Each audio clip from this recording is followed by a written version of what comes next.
face down in the gutter, won't admit defeat, though his clothes are soiled and black. He's a big strong man with a child's mind. Don't you take his booze away. Hey! He's been at it 4 years, drinking balls and beers. He's a hero to most elites. Hey, hey, hey. Inside he cries like swollen eyes. This man is sheds no tears. Now his wife and kids sing a different tune as they worry about their daddy time. Hey, hey, hey. But the arrogant fool breaks every rule to be never one pride that kills him. Can he listen? No, he won't. That's how she wrote a beat never for the day that shines. Cause the thoughts and breath of a million souls might keep this fool from dying. Rasmussen! Rasmussen! Rasmussen! Rasmussen! Rasmussen! Rasmussen! Rasmussen!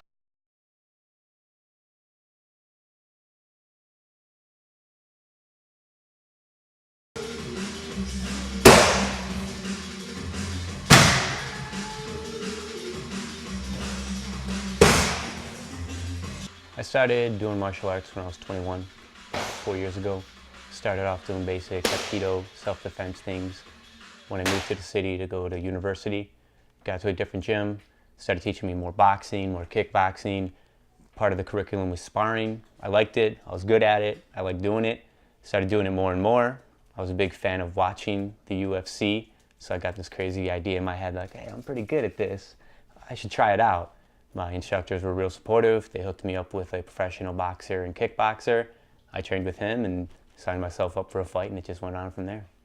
Started in 1993, put together to find which style of fighting would win in an actual bout. The legendary Gracie clan with Brazilian Jiu-Jitsu got the better of karate, boxing, wrestling, and kickboxing. It's become so popular now, it offers 12 to 14 live pay-per-view events annually.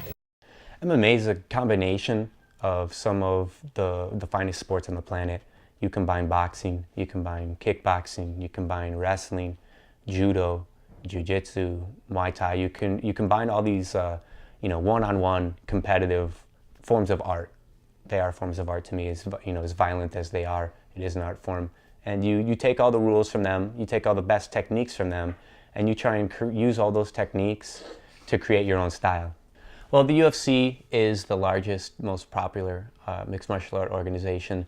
They are the ones who started it. When MMA first started, it was a kind of trying to answer a question. There's a group of guys who, sat around and you've always wondered, who would win in a fight? Chuck Norris or Bruce Lee, that sort of thing.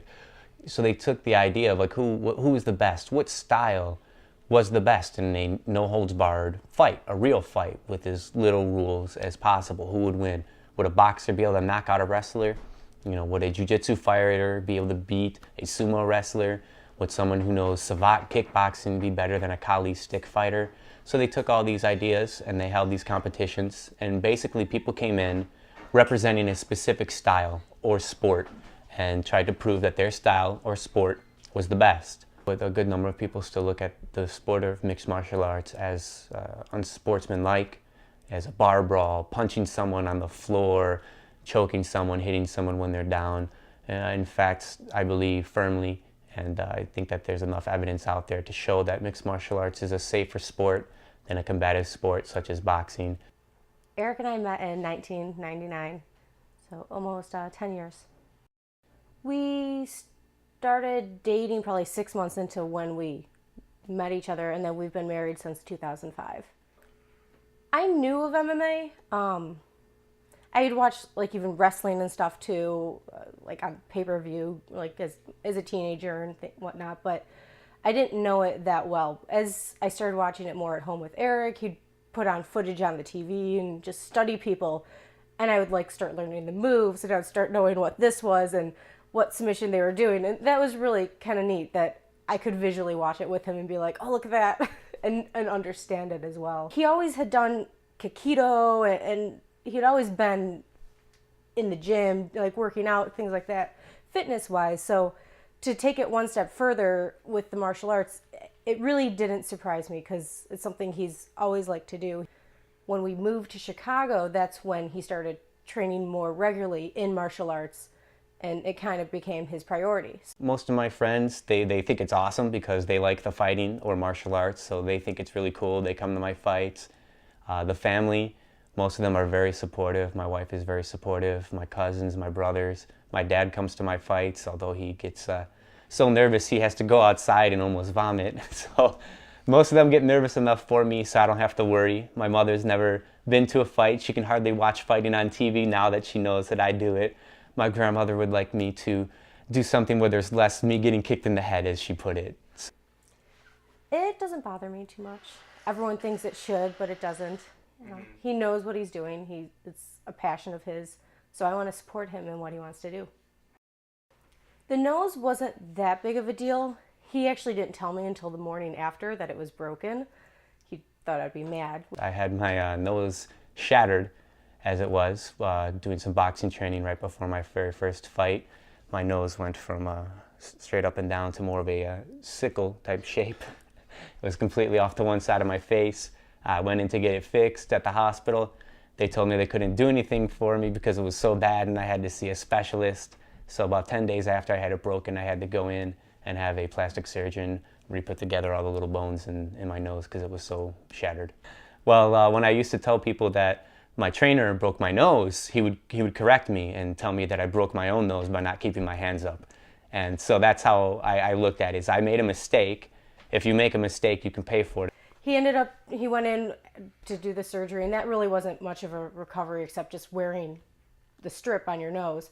The shoulder surgery was much more intense. He couldn't use his arm for 3 weeks, completely attached to his torso and everything. We had to have my labrum, which holds the shoulder in place. It got torn at work and then popped out completely at jiu-jitsu. It snapped, and I had to have that repinned onto the arm. So I got pins in my right shoulder right now.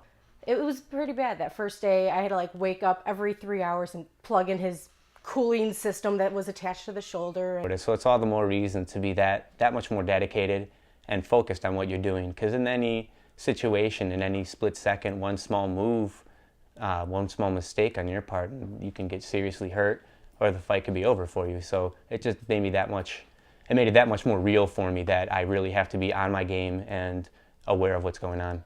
And after that injury, it took a very long time for me to get back. I lost a lot of the momentum I had coming off some victories and knockout. So I had to get back into the gym. My cardio was bad. I was overweight. I was weak.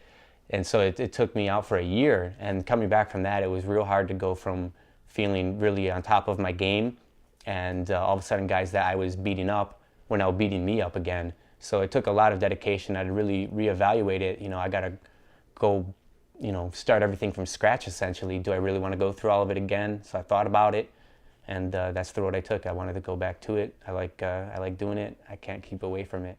So.